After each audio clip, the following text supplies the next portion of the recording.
introduce myself. My name is Miss Fitri and I am going to be your new English teacher this year. I am really excited to meet you guys soon. But first, let me share a few things about myself. I come from Jakarta. I am 27 years old. I am an English program graduate. I love teaching English so much that I could do that all day. I grew up mostly in Jakarta. My favorite food is lasagna, and then my favorite drink is actually just mineral water.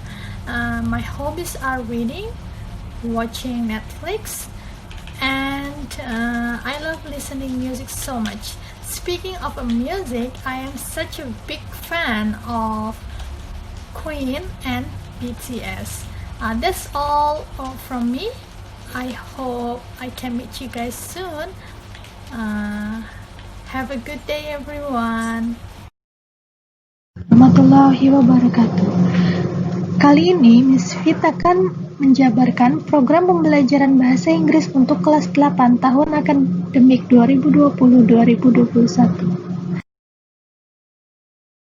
Ini merupakan peta sebaran materi bahasa Inggris kelas 8 SMP untuk semester 1. Pada bab pertama, kita akan mempelajari bagaimana menyatakan dan menyusun teks tindakan meminta perhatian atau asking and giving for attention, mengecek pemahaman atau checking understanding, menghargai kinerja atau asking or giving appreciation, meminta dan mengungkapkan pendapat atau asking and giving opinion. Ekspresi kalimat yang akan kita pelajari sebagai berikut. May I have your attention, please? Do you understand what I'm saying? What do you think of my new bag?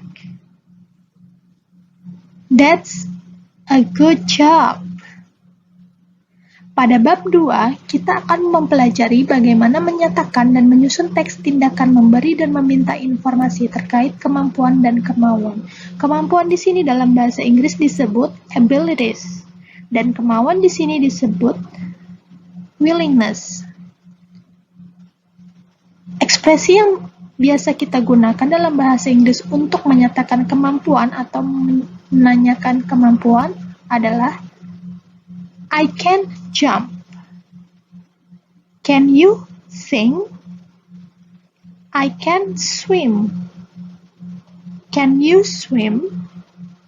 Dan untuk willingness, I will take you to the school. Will you take me to the mall? Pada bab 3, kita akan mempelajari bagaimana menyatakan dan menyusun teks tindakan memberi dan meminta informasi terkait keharusan atau dalam bahasa Inggris disebut obligation, dan larangan atau dalam bahasa Inggris disebut prohibition, kemudian himbauan atau dalam bahasa Inggris disebut advice. Ekspresi yang digunakan untuk menyatakan obligation antara lain I must study hard. You must go to school. We must go home now. Untuk larangan, kalimat ekspresi yang biasa digunakan adalah don't. Don't sleep now. Don't stop trying. Sedangkan untuk himbauan atau advice, kalimat yang biasa digunakan antara lain, I think you should study hard. You should go to school now. You should go to the doctor.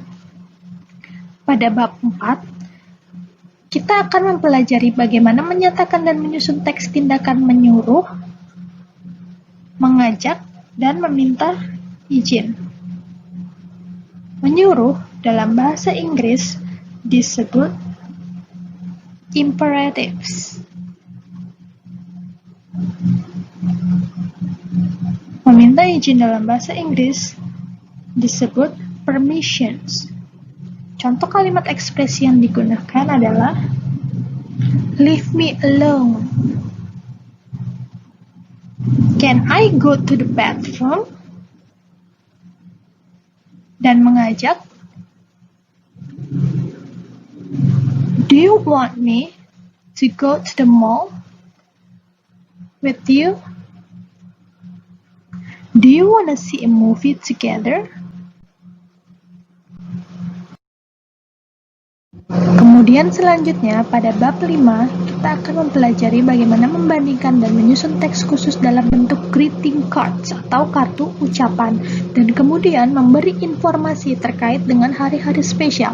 Hari-hari spesial yang dimaksud sebagai contoh adalah Mother's Day,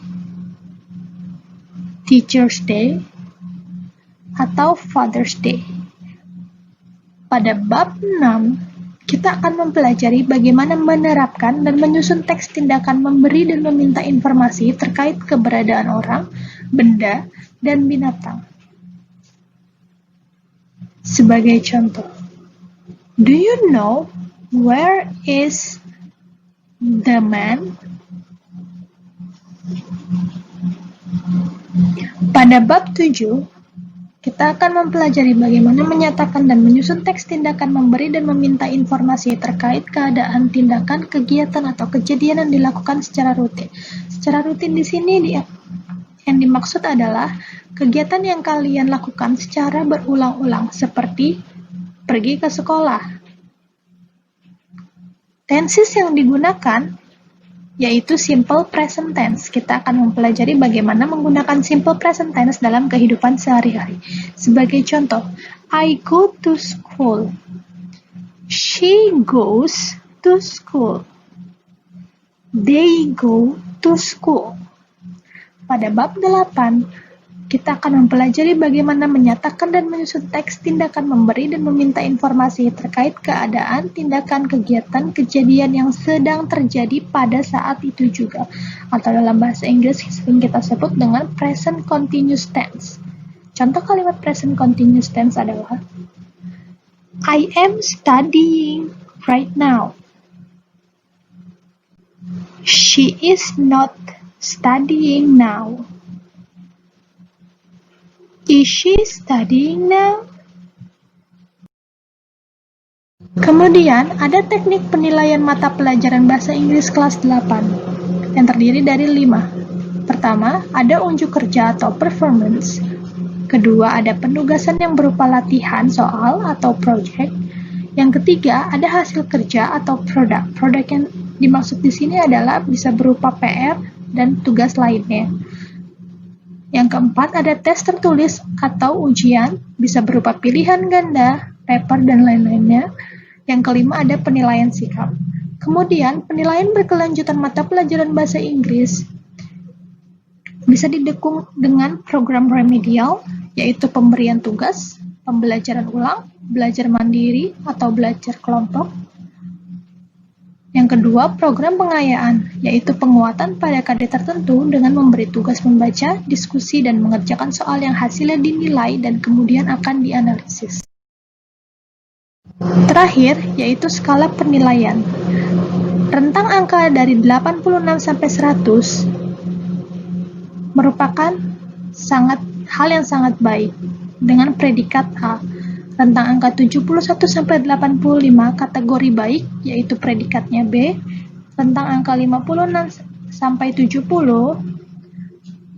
kategori cukup dengan predikat C. Rentang angka 55 ke bawah kategori kurang dengan predikat D. Miss rasa itu saja yang bisa Miss sampaikan untuk saat ini. Semoga kalian semua paham dan ada bayangan materi-materi apa saja yang akan kita pelajari selama 1 semester ini. Miss harap kita bisa bertemu dan tatap muka secepatnya. Semoga kalian sehat semua. Have a good day. Wassalamualaikum warahmatullahi wabarakatuh.